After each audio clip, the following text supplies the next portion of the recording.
Welcome back. Patty Spittler is here, brought to us by Pet Pals TV, and Nathan Lowe is here as well. Good to have you on, Nathan. Thank you so much. Good to be here. Known as the Indy Dog Whisperer, Patty. Yes. I saw him in an event, and I was really, don't tell him, I was really impressed. Okay. He did it doesn't matter what I think. I could see him with the dogs, and they were like, okay, this guy's in charge. So I'm trying to get, we all need help with our animals. Right. Even I do. You especially. Mabel over here. And Nathan, tell Brenna what your mission is. So clear communication is the key to any relationship. I mean, we understand this at the human level, but the same applies with we and our dogs. The trouble is dogs speak a nonverbal language and we speak a verbal one. So they assume we know what they're saying nonverbally, and then the reverse is true as well. We assume our little explanation kind of went through, and it didn't, because it's verbal. Right. So my mission is to improve the relationship between people and their dogs by bridging that gap. It's a cultural and communication gap through direct behavioral education. And once you learn to speak a language your dog understands, the harmony and connection you have with your dog is unbelievable. And it really works. These body language cues you can pick up and then share with your dog. What kinds of things do you see happen when humans actually start communicating with their dogs?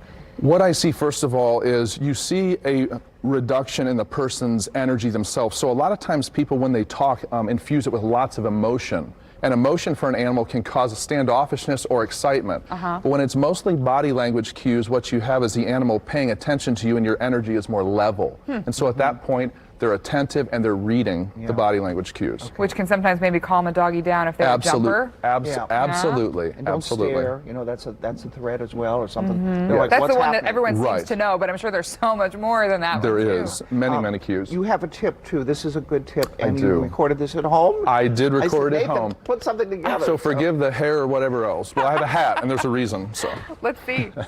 Hi, I'm Nathan Lowe, the Indy Dog Whisperer. I get asked a lot of questions about a lot of different behaviors dogs exhibit, but probably the number one thing I get asked about is, how do I keep my dog from jumping up? Well, here's the issue with the dog jumping up.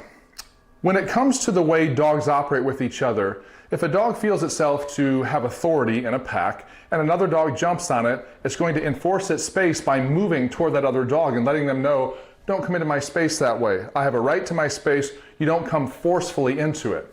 Now, if that dog were to come carefully into the space, the dog that has authority would be fine with that.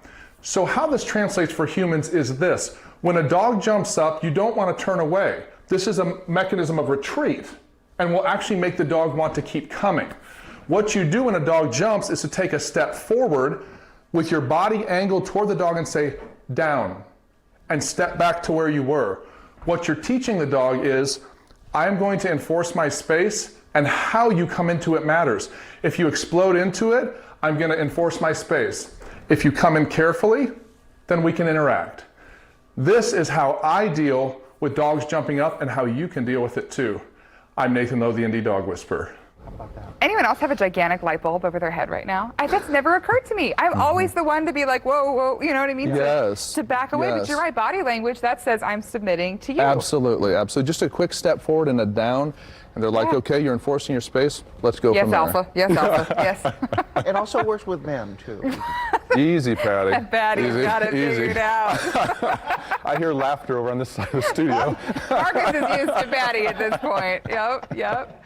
We'll have more with Nathan on Pet Pals TV today, too. Well, and if folks at home are saying, Nathan, I want to get a hold of you and have some help, where can they do that? The quickest way to reach me is through my Facebook, which is Indy Dog Whisperer. You can contact me by Gmail, indydogwhisperer@gmail.com, and then 317-999-4388 is my business line. Great. Well, we certainly hope folks can get some answers and take control. And you can keep your dog longer because this keeps him from going to the shelter and rescues. And a lot of people are home more now too because of the COVID. So let's all learn. He's an interpreter. Learn from the interpreter how you and your dog can get along. Tell you what, Marcus Bailey has to do the body language thing. He's always in front of the green screen doing your full doing your full thing. And I guess if we take a shot of Marcus right now, he was just leaning against his green screen. I need to be more. I learned there. I need to be more aggressive. Be more assertive. Be assertive with those temperatures. You see that right there? Thank you very much. Got it.